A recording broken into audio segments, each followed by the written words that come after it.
Bakal calon Bupati Kediri Hanindito Himawan Pramono yakin akan bisa memenangi 85% suara sah di KPU pada pemilihan kepala daerah di Kabupaten Kediri. Keyakinan ini disampaikan Dito saat deklarasi gabungan partai politik pendukung dirinya di posko pemenangan pasangan Dito Dewi di Kecamatan Ngasem, Kabupaten Kediri. Putra dari Seskap RI Pramono Anung ini pun juga mendapat restu dari Megawati Soekarno Putri.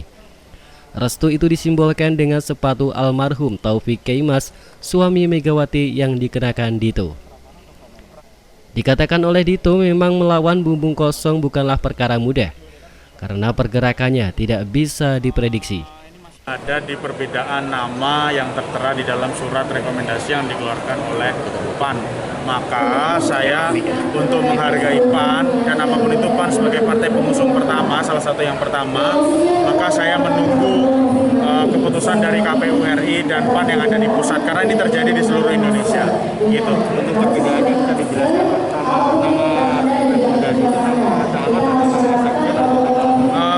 ini yang saya juga kurang tahu secara detail, takutnya kalau saya jelaskan nanti tidak sesuai dengan apa yang terjadi, ya. Terus manual ya. Diketahui pasangan Dito Dewi telah mendapat restu dari 9 partai politik yang ada di Kabupaten Kediri. Ini artinya 50 suara parlemen Kabupaten Kediri utuh dikantongi pasangan bakal calon tersebut. Dari Kediri, Jawa Timur, Tim Liputan SRTV.